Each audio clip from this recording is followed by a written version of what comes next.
Bueno, ya estamos en directo. A ver si se va conectando más gente. Buenas, Laura.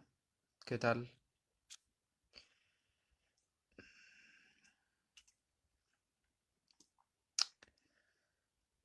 Bueno, vamos a ir esperando que se conecten alguna gente más.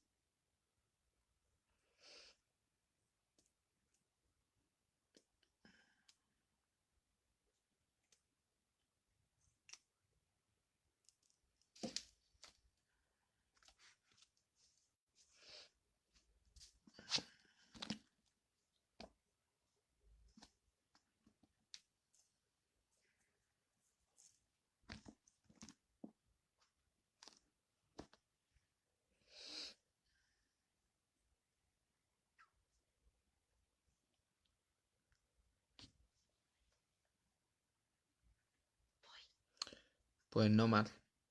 La verdad que bien, Laura. La verdad que bien. No. Creando, ya ves. Ya veo que tú también por ahí, haciendo algunas actividades y demás. Así que guay. Bien. No está mal la cosa.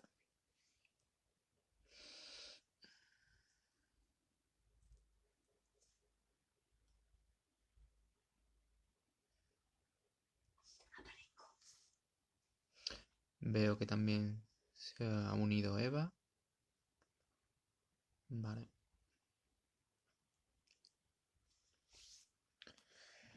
Bueno, eh, vamos a ir más o menos empezando.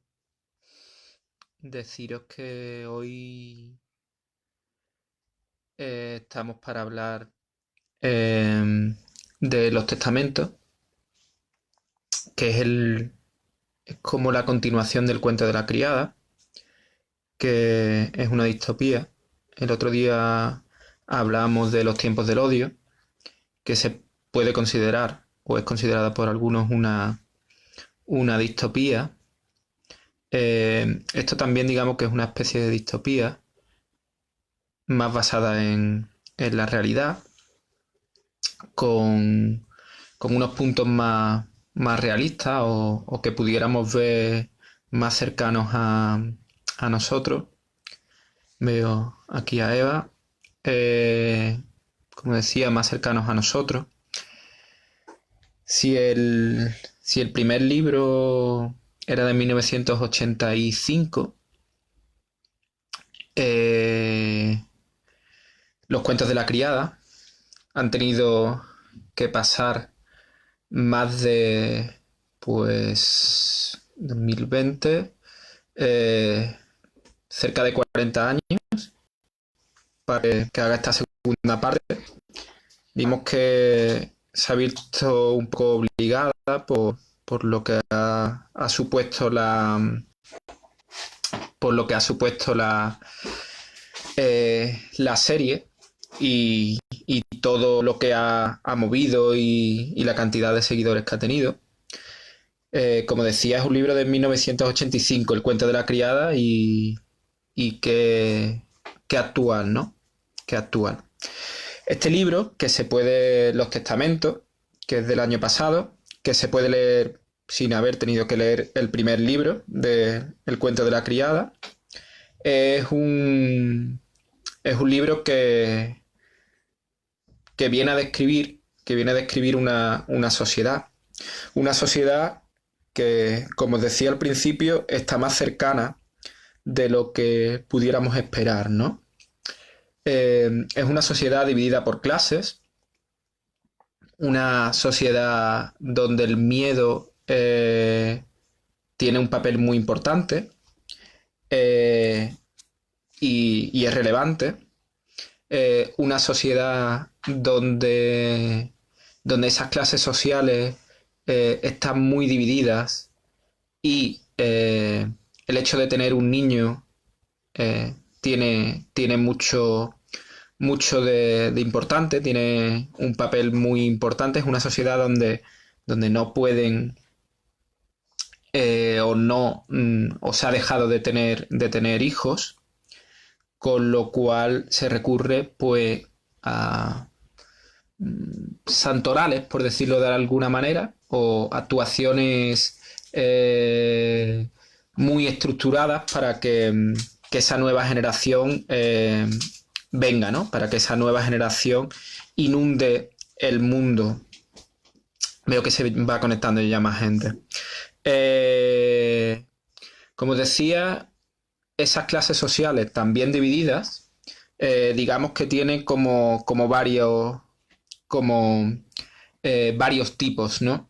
Desde el que tiene mucho poder, y lo sabe utilizar o lo utiliza, al que tiene poder solamente cual marioneta y está ahí puesto, a las mujeres vistas o bien como mujeres dentro de un matrimonio, es decir, como esposas o como mujeres que tienen que dar hijos, o criadas, que son en este caso esas mujeres que tienen que dar hijos, y las martas.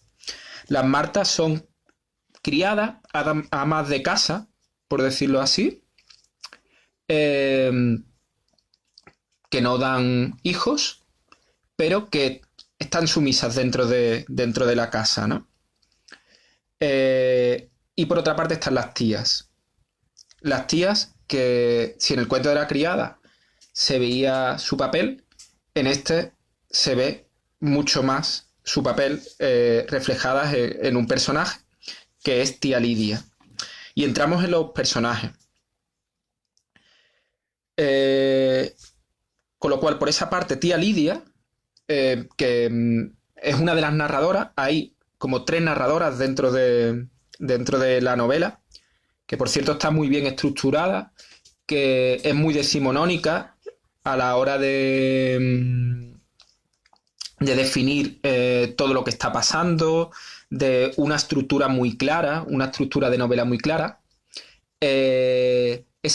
Con lo cual está esa tía Lidia, que es como un personaje fuerte, con poder, con autoridad para decir lo que está bien y lo que está mal, lo que se ha hecho bien y lo que se ha hecho mal, puesto que gran parte de lo que se ha hecho bien o de lo que se ha hecho mal lo ha hecho ella, lo ha creado ella. Está también Daisy, ¿vale? Que es una de las niñas que está fuera de Gilead. Gilead es como esa sociedad para ellos idílica, esa sociedad religiosa, pura, puritana. También tiene esos visos de puritanismo americano, etcétera. Y está todo lo que hay fuera de Gilead. Pues Daisy está fuera de Gilead. Con lo cual lo ve todo desde otra visión, desde fuera, y se ve con cierta autoridad para criticar lo que hay y lo que no, ¿vale? Y por otra parte tenemos a otra niña, que es Anes, o Áñez, no sé muy bien cómo se pronuncia, que está dentro de Gilead y que nos va explicando lo que está viviendo, Todo esto pincelado o marcado por una estructura de testamentos, de ahí su título, es decir, de cartas, también en modo de novela, en cierta manera epistolar, ¿vale? Con lo cual vamos viendo todo lo que ha ido pasando, pero está escrito de tal manera que podemos adentrarnos en la historia como si la estuviéramos viviendo hoy en día, ¿vale? Hay muchos temas en los que entrar, ¿no? Por ejemplo, digamos que está el estatus, ¿vale? Está el estatus que vemos en tía Lidia. Os voy a leer un pequeño fragmento del principio, ¿no? Que dice: ofrendas a mis pies, huevos para la fertilidad, naranjas que simbolizan la plenitud de la preñez, hojaldres en forma de media luna. Es decir, esto alude al principio de la novela, donde ella, o sea, donde se ve una gran estatua erigida a ella, y cómo van depositando cosas a los pies de esta estatua. Ese estatus, que antes os lo explicaba someramente en la división de clases, en la explicación de división de clases dentro de esta sociedad, este estatus está representado por los intocables o los más puros, en este caso tía Lidia, de la cual se va viendo la vida que ha tenido incluso antes de entrar en Gilead y por qué ha entrado. Y casi al final de la novela, ¿por qué? ¿Por qué? Ha tenido cierto comportamiento. No voy a desvelar tampoco lo que es la novela, como por qué ha tenido cierto comportamiento y por qué ha ido avanzando en su idea de lo que era Gilead, de lo que tenía que ser y de lo que le dejaron ir creando, que fue mucho, y finalmente de lo que piensa en esa actualidad, que es años anteriores, han pasado ya años y se ha descubierto esos testamentos, ¿vale? Está ese estatus de ella, está el estatus de los tenientes, de los maridos, ¿vale? Que son como militares, que son también intocables, porque los hombres son intocables, es decir, están ellos, están por otra parte los que se dedican pues a ayudar a las familias, es decir, son conductores normalmente de los coches oficiales, ayudan a esas familias,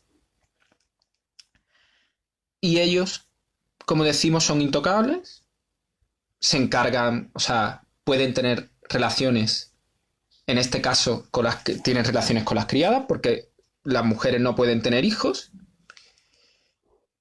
con lo cual, cuando digo esto, ya podréis ver que las criadas no son consideradas mujeres, ¿vale? Entre comillas. Otro de los temas, la educación. Cómo se educa a las niñas de una manera y a los hombres de otra manera. Normalmente a las niñas se les educa para que realmente sean eso, vientres para tener hijos, supuestamente. Por otra parte, también para que sean madres, de cierta manera se podría decir adoptivas, pero no se consideran adoptivas, sino son madres, y las criadas tienen los hijos, pero se lo tienen que ceder. Con lo cual, para que sean señoras de la casa, siempre sumidas por el hombre. Y en la novela se ve también el choque entre hombre y mujer, constantemente. Y desde la posición también de tía Lidia, que va observando toda esa relación, ¿no? Por otra parte, la sabiduría como algo oculto, algo relacionado con la verdad. ¿A qué nos recuerda, por ejemplo, esta frase, ¿no? Que dice, quemas de libros que han tenido lugar en el país. O sea, nos recuerda incluso a los nazis quemando libros en la plaza, o libros de la Inquisición, o la Inquisición quemando libros. O sea, cómo ese saber está reservado a unos pocos que se supone que son los elegidos. Con lo cual ahí también está lo de ocultar, lo de ese secreto que lo lleva muy bien junto con otro secreto, que evidentemente no lo voy a revelar, que se lleva durante toda la novela. Te la va inculcando, te va añadiendo, ¿no? Luego tenemos cómo las niñas van viendo esas clases sociales también desde cierta distancia, ¿no? Cómo, por ejemplo, juegan a casas de muñeca y van creando ellas su propia sociedad inculcada por los grandes, ¿vale?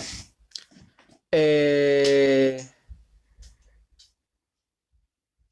teníamos una casa de muñecas que era como la nuestra, es decir, encima inculcado de esa manera, ¿vale? Eh, Otro de los temas, la lucha frente. O sea, eh, cuando decíamos que Daisy estaba fuera, Daisy está del lado de los que luchan contra Gilead. Del lado de los que no están de acuerdo con Gilead y tienen otro tipo de vida. Otro tipo de vida clandestino, más militante, por decirlo así, y cómo eso se va notando. Después hay un tema que es muy interesante, que es esa utilización de los niños. Antes os decía que las criadas son los que lo tienen y las otras, las señoras, son las que lo crían a los hijos, o sea, o mejor dicho, son las madres oficiales. Los demás son los que la crían, que es la criada. Eh, Como ese puede ser incluso un rapto de niños, por decirlo. Eso nos trae aparte de lo que pasó en España, es decir, recuerda mucho a la realidad actual, como os estoy diciendo durante todo el tiempo.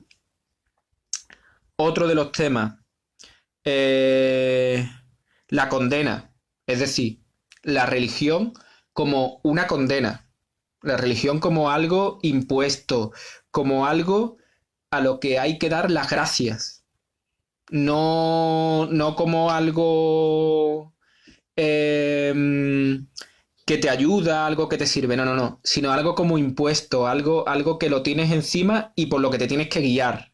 Pero además no la religión tal cual, sino una religión completamente de extremos, ¿vale? Los lazos de sangre, los lazos de sangre. eh, ¿Eso a qué nos recuerda? Es que nos recuerda a la Edad Media. O sea, para que veáis cuál es la estructura, ¿no? La estructura de esta sociedad y la estructura de la novela, cómo va eh, utilizando cosas de épocas pasadas con cosas de épocas actuales y cómo se van viendo, ¿no? Eh, Habla de archivos genealógicos de lazos de sangre. O sea, muy fuerte, muy duro, ¿no? Pero es algo que se vivió en España y que bueno, o sea, quizás se está viviendo de otra manera, pero se está viviendo, ¿vale? ¿Cómo se habla de, os había dicho de ese saber oculto que está en una biblioteca, cómo es utilizada la cultura para contrarrestar eso, ¿vale? Los colores, por ejemplo, cómo está utilizado los colores. Cada miembro de la sociedad está vestido de una manera diferente. Eh, Pensar cómo en nuestra sociedad estamos divididos por formas de vestir, como algunas las consideramos más ortodoxas y otras menos, ¿no? Como por ejemplo para una boda nos tenemos que vestir de una manera y si no estamos vestidos de esa manera parece que como que estamos apartados, no seguimos la norma, ¿vale? Como os he dicho, es una novela muy decimonónica, con lo cual es muy fácil de leer. La verdad que es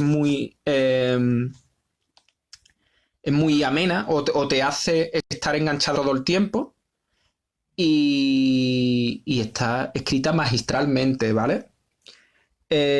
También, como los estudios estaban eh, hechos para algunos simplemente. Uno de las partes, ¿no? Dice, habíamos estudiado 3 unidades sobre Gilead en la escuela. Era un lugar terrible, terrible, donde no permitían a las mujeres trabajar o conducir un coche, donde obligaban a las criadas a quedarse preñadas como las vacas, salvo que las vacas recibían un trato mejor. ¿De dónde es? Pues es de Daisy fuera, ¿vale? También se ve como Estados Unidos es, o Gilead pertenece a una parte de Estados Unidos, esa parte de Estados Unidos que podemos decir que pues, fueron algunos de los votantes de Trump, por ejemplo, y cómo El resto es Canadá. Canadá parece como la buena, ¿vale? También tiene mucho ahí. Vale. La lucha por el poder. Dentro de las clases sociales, la lucha por el poder. Dentro de las tías, cómo luchan entre ellas. Es una manera magistral. Es una manera magistral cómo luchan entre ellas y cómo eh, se intentan quitar el poder. ¿Vale? Se intentan quitar el poder y hacen prevalecer su poder sobre el otro. ¿Vale? Son figuras grandes. Lucha del poder desde fuera. Cómo una clase social intenta luchar contra la otra. Clases sociales altas intentan luchar unas contra otras. ¿Vale? Cómo se va desvelando los secretos, cómo la novela va desvelando los secretos poco a poco. Dice, una semana antes de mi cumpleaños se había organizado una marcha de protesta por Gilead.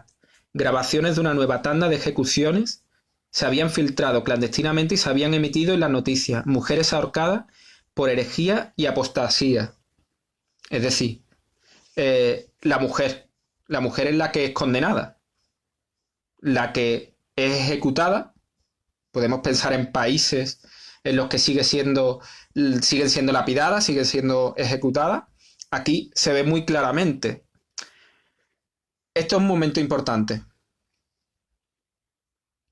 Esto es un momento importante porque inicia algo nuevo dentro de la novela, que no lo voy a desvelar, pero que es muy interesante. ¿Vale? Estamos llegando a la hora. A ver, por aquí tenía más. Vale. Como los agentes secretos, o sea, tiene hasta agentes secretos. Imaginaros lo importante de todo esto, ¿no?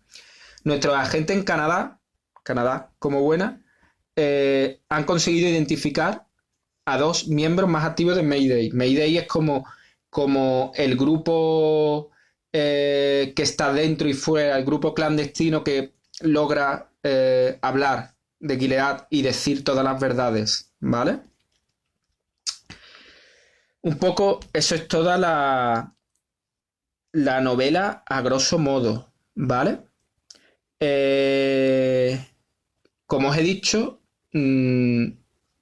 todo viene, todo este gran boom viene a raíz de la serie, pero fijarse de dónde vienen todos estos libros.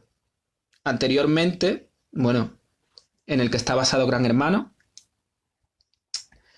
El Mundo Feliz, cómo todo esto actualmente se está dando poco a poco, ¿no? Y cómo toda esa distopía, por eso me parecía